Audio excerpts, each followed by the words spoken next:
To continue our section on composition, we've moved to Olympic National Park, and as you can see, I'm standing in front of a beautiful, lush green forest. Now, we'll be talking about a few other aspects of composition, but the first one I want to focus on is alignment of the horizon, or the proper alignment of horizon. Now, why is this important? Why do you want to do this as you compose your image? The main reason is if your horizon is tilted, it will first look very amateurish. Second, if you have to deal with the alignment issues later in post-processing, it might result in loss of resolution. Once you start moving your image to align the horizon properly, you will see that the edges of the frame is where you'll be losing the resolution. Third, you will also deal with potential compositional changes. If you compose your image where you have a beautiful rock or some other foreground object that's near the borders of the frame, then once you start tilting it and changing the angle in post-processing software, you might start either putting those objects too close to the borders of the frame or potentially cutting into them, which might be a big problem. For that reason, it's best to align your horizon at the time you're composing your image, which means once you identify the scene you want to photograph and you have a visual frame in your mind, then mount the camera on your tripod and then start working with alignment of the horizon. If you do this properly and you do it from the very beginning, then you won't have to deal with it in post-processing, which again, not only saves you time, but also results in a much better aimed composition that you can finalize and use. Now, aligning the horizon might sound easy, but this is one where a lot of photographers unfortunately mess up. And this is something that I've seen personally when teaching workshops. Even some experienced photographers might have issues with correctly determining the horizon. Now, why is this such an issue? Well, in some cases, aligning the horizon can be very easy. If you're photographing something like an oceanscape where there's a clear line in the horizon, making sure that the horizon is aligned in your frame is relatively easy. All you have to do is match your camera to that horizon. But in some cases, it can be actually very tricky. For example, if you have a subject that's blocking the big portion of the frame and that's what you're trying to photograph, you might not pay attention to lines behind the object. And in some cases, there might be even something in the landscape itself. For example, if you have a hill that's tilted one way and then maybe crooked on one side of the frame, and that's a natural way that the hill appears, if you're going to use the horizon line in the landscape itself, it might not match that. And in those cases, you might actually use the lines that you see in some of the subjects or objects, then use those instead for your base of horizon alignment. If it's that important, how do you properly align the horizon? Well, if the horizon is something you can easily see, or if there is a subject that's potentially blocking a portion of the frame, but you can still see part of the horizon on the left and right sides of the frame, then aligning it is relatively easy. All you have to do is use your camera's viewfinder or your live view in order to do it. And you can actually do it very effectively by turning on the camera grid. And pretty much any camera out there now has this feature, so you can either turn it on within the viewfinder or in live view and then use that grid in order to properly align your horizon. Another way to align the horizon is to use a feature called virtual horizon, which you might find in your camera. Now, this particular feature works by looking at the tilt of your camera. So if your camera is tilted too heavily on one side, it will give you a visual guide which will tell you to turn the camera the other way in order to align those two and have a perfectly leveled camera. Now, this might work pretty well in situations where the horizon line actually matches the tilt of the camera. However, in some situations, it might be problematic. For example, I personally don't use this feature at all for one simple reason, and that is the virtual horizon, which my camera tells me that I need to align one way, might actually not match the actual horizon that I want to use for my framing. For example, if I have a crooked hill and that is my base for the horizon, then the camera won't know about it and will force me to go the other way around. And that might not be desirable for that particular shot. For that reason, I personally don't use it, but I know that some photographers will use it in some situations.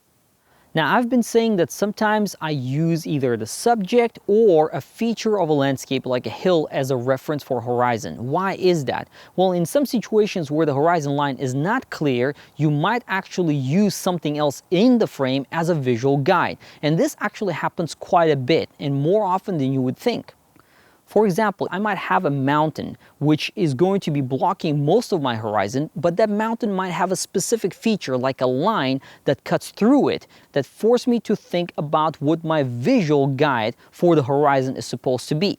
Now, how do you determine which area of the frame to use as a reference for your horizon? And this one is purely subjective because it might depend hugely on the landscape you're trying to photograph. In some cases, it might be something very easy like a hill or maybe a line in a mountain or maybe some other visual clue like a tree. And in other cases, you'll have to establish that horizon line just looking from the left side of the frame to the right side of the frame and deciding what it is going to be.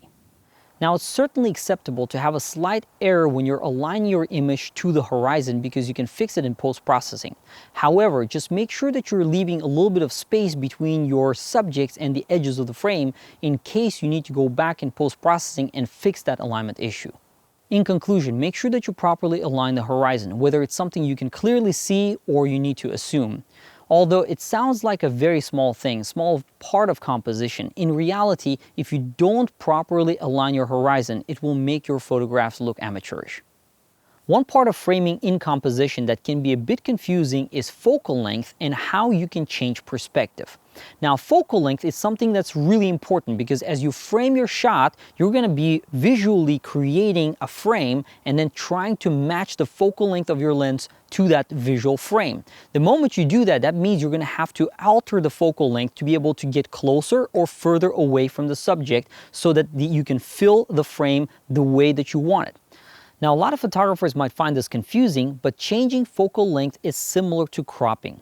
If you take a zoom lens like a 7200 and you go from 70 millimeters to 200 millimeters, you're essentially magnifying the subject to appear larger in your frame, which would yield a similar result as cropping. The only difference is in cropping, you're losing pixels because you're now cutting off the image, but the effect is similar because you're taking something and you're making it appear larger.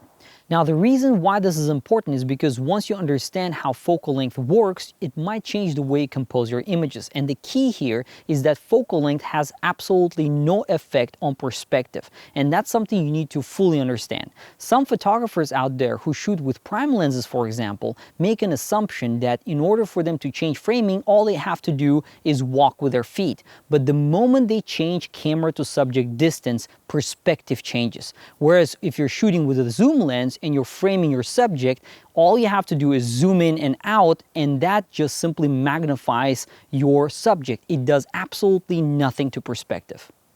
Now, you might say, so what? If the perspective changes, it shouldn't be a big deal. But in reality, it's a big problem because the moment you start moving, you change the size of the subject that you're photographing relative to the background. If you're photographing with a wide-angle lens, for example, by getting closer to the subject, you're making that subject appear much larger relative to the background. And by moving back, you're making the subject appear relatively smaller compared to the background. And that is not the case when you start changing your focal length on the lens. Keep this in mind as you frame your photographs because you can use both focal length and perspective to your advantage. For example, if you have a small rock in your image that you want to show off and it's really beautiful, by getting closer to the rock with your lens, you can actually make the rock appear larger relative to the background. And the same goes the other way around. If you wanted to have an object that is really appearing large because you're standing so close to it, by moving away from it and using a longer focal length, you can make the subject appear smaller relative to the background, but have the framing that you desire.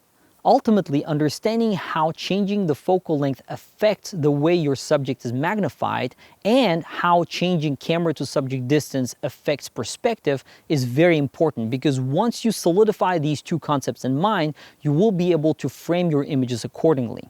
Now, when you're out in the field, remember one very important thing, and this is the key to remember from this section, which is the only thing that changes perspective is your feet. If you can remember that, it will be a very easy way for you to keep this in mind as you frame your subjects in the future.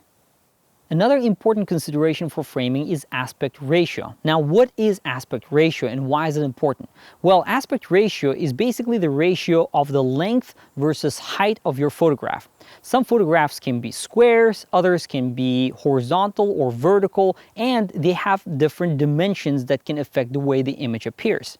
Now, different cameras have different aspect ratios. For example, my Nikon D810 that I have right here has a 3:2 aspect ratio. What that means is that when I'm shooting the images, I'm going to have one side of the frame longer than the other in terms of width versus height. Now, this is important because as I photograph with my Nikon D810 in the field, I always have to keep the rectangular 3:2 aspect ratio in mind. If I were to switch from this camera to a different camera that has a different aspect ratio, for example, to a Micro Four Thirds camera that has a 4:3 aspect ratio, then the framing is going to change completely. Now I'm going to have a little bit of more vertical space when I shoot horizontally, which means that maybe I'll be able to fit a little bit more in the frame or potentially change the way that I'm going to compose the image as a result. So does this mean that I always have to live with this one aspect ratio? Absolutely not, because I can actually change it in post-processing. I could take the image that I have with my camera, which shoots 3:2, then take it to Lightroom and I can crop it whichever way I want. I can make a square out of the image. I can actually change the orientation from landscape to portrait, obviously by losing a lot of resolution, but that's an option, and pretty much go from any aspect ratio from 3:2 to any other aspect ratio that I want, understanding that I would have to sacrifice some megapixels. However, if I want to take a full advantage of the 36 megapixel sensor on this camera and have as much resolution in one shot as possible, I would always have to keep my 3:2 aspect ratio in mind and frame accordingly. Lastly, when it comes to framing, for every photograph you take, you're going to have to consider whether you want to photograph it horizontally or vertically. And this one is a bit tricky because if you look at the camera, by default, every camera is going to be horizontal, which means you're inclined to take pictures horizontally. If you look at your house, for example, you have all these walls that have all the horizontal space, more horizontal space than vertical space, which means that a lot of pictures, when they get printed, people desire more horizontal images than they do vertical images. For that reason, in many cases, I personally end up taking more horizontal images than vertical images, and so do many photographers out in the field. Now, does that mean that vertical images are no good and you should never be taking them? Absolutely not. But there are a few considerations you have to keep in mind as you change from horizontal to vertical orientation. For example, when you're photographing landscapes, you might see that a lot of landscapes fit horizontal orientation better than they do vertical. However, there are situations where you want to switch to vertical simply because it looks better. If I had a mountain in the background that was really beautiful and I also had flowers or maybe some other rocks in the foreground that I wanted to highlight, by switching to vertical orientation, I can actually fit more in the foreground than in the background. And for those cases, the vertical orientation might work out better than horizontal orientation. At the same time, vertical images can be tough to compose simply because you don't have as much room on the sides to be able to properly compose an image. So if you had a subject that appeared relatively large and you still wanted to highlight the foreground, you might find yourself stepping back away from the subject or moving your composition to be able to suit your new vertical orientation, and that can be rough sometimes. Depending on which you're photographing, you might also sometimes be more or less forced to use a specific orientation. For example, if I'm photographing a tall waterfall and I switch to horizontal orientation, I might have all the unnecessary junk on the sides of the waterfall be part of my frame. Plus, in order to be able to fit the waterfall in my frame, I would have to step back further away from the subject. Now, if I were to use a vertical orientation, by switching to that, I eliminate all the stuff that I don't need on the side and be able to fit the subject, in this case waterfall, in my frame perfectly. At the end of the day, keep in mind the way you frame your images, whether it's going to be a horizontal or a vertical orientation, because the two have a significant role in the way your final image appears. Now let me go ahead and jump over to my camera and show you how I would frame my shot here in the forest using all of these different concepts that we discussed so far. We went ahead and moved to a different location. I want to show you a few of the things that we talked about. First, let's talk about establishing the horizon line. Now in a forest like this, establishing a horizon might be a bit difficult simply because you don't really have any base for the actual horizon line. Now what I'm going to do is I'm going to fire up Live View on this camera, and I'm going to show you exactly what I see and the way that I see from this camera's perspective in terms of how the horizon line needs to be established. So let's take a look. Right here I've got the tree, and this is the way that I've framed the image. As you can see, the light is really beautiful, and the tree in the foreground is currently actually getting side lit, and I've got a bit of spot of lights there. But let's see what happens if I start tilting the horizon. Now here, as you can see, the ground is very uneven, so trying to base the horizon line on the ground is going to be a bit difficult. If I'm going to go ahead and start tilting the camera, as you can see, it doesn't look right. And the reason why it doesn't look right is because the trees start becoming crooked. And the best way to establish a horizon line here is to simply base it off of the tree that I have here in the foreground.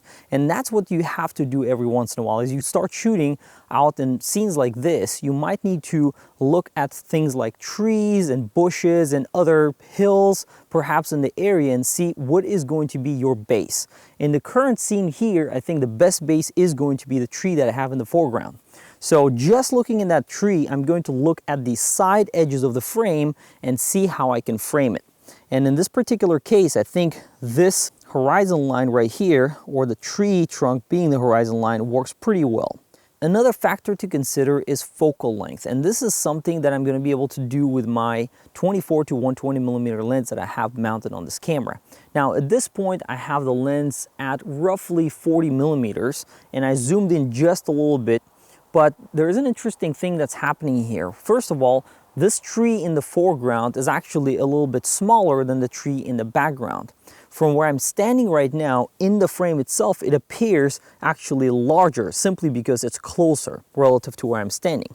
But what happens if I were to zoom in? Will this tree appear larger or smaller compared to the background? And we talked about this. So if I'm going to go ahead and slightly reframe this and then start zooming in, as you can see, nothing really changes in terms of its size relative to the background. All I'm doing is magnifying the area by zooming in. And this is what we earlier highlighted by saying that zooming in is similar to cropping in its effect. What you're doing is you're taking an area and you're magnifying that area to appear larger, but you're doing nothing to the perspective.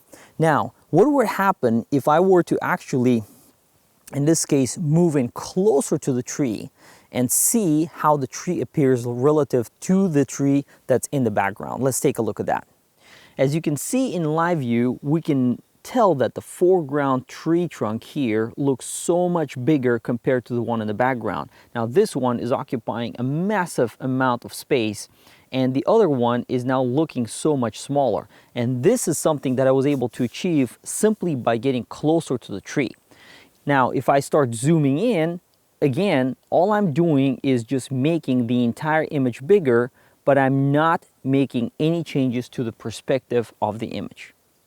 So keep this in mind as you're out shooting. The only thing that can actually affect the perspective is your feet. So as you get closer to the subject and you increase or decrease camera to subject distance, you will always be dealing with slightly different looks in terms of the way that the foreground elements appear relative to the background elements. The next consideration is aspect ratio. Now, when it comes to aspect ratio, for this particular case, I'm shooting in live view for the video demonstration purposes, and the aspect ratio is locked into 16:9, which is what you're watching right now. However, if I were thinking about taking a picture here, my camera has a native aspect ratio of 3:2. So my framing would change slightly depending on what I was doing. For this particular case, as you can see, by having the aspect ratio of 16:9, which is a little bit wider on the horizontal side compared to vertical side, if I were to frame this particular image, as you can see on the bottom now, I can see my shadow. So if I were to reframe this, I would have to zoom in a little bit and cut myself out of there, and that would be my framing. And in terms of taking the image, I would obviously end up with a different framing just because I would be gaining more space from top and the bottom of the frame. So let's go ahead and take a picture and see how it appears compared to the live view screen right here. So this is the way that the image appears now in live view. Let's go ahead and switch to the camera mode and take a picture. As you can see, the change of aspect ratio from 16:9, which is in live view, compared to the image looks completely different. So as you frame your images, keep this in mind. If you have a camera, or maybe you're shooting with multiple cameras that have different aspect ratios, as you frame your images, your composition might change slightly or sometimes even significantly depending on what you're trying to do. Lastly, you're going to have to consider whether you want to shoot images horizontally or vertically. Now, in this particular case, I've been showing everything horizontally. However, with tree trunks in particular, sometimes switching to vertical orientation can yield much more pleasing images because you can see more of the tree trunk. Especially if you have a tree trunk that is beautiful and maybe has some interesting features, then by switching to vertical orientation, you're showing more of the tree and maybe less of the scene around it. So let's go ahead and switch to vertical orientation and see how this tree trunk appears in comparison. I'm going to go ahead and rotate my tripod head just so that I can switch this over to vertical orientation. Now that I switched to vertical orientation, as you can see, the image appears completely different compared to the horizontal image. I'm now able to fit a lot more of the tree trunk just because I switched to vertical, and now I'm cutting out all the other surrounding areas in the frame.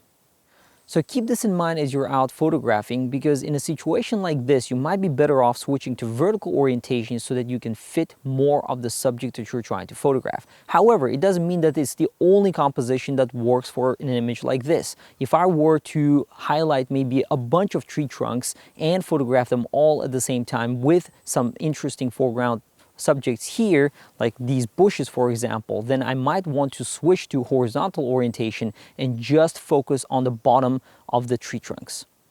Hopefully you found this demonstration useful and you can apply some of these techniques that you learned in your photography. Now keep in mind, always make sure to level your horizon and pay attention to things like focal length and perspective and the way they affect your images depending on how close or far away you are from the subject. Another thing is aspect ratio. You're going to have to keep in mind how you're shooting, what type of gear you're using, and how it affects your framing. And lastly, making sure that you switch between horizontal and vertical framing depending on what you're photographing, because different subjects can look better depending on the type of orientation you choose.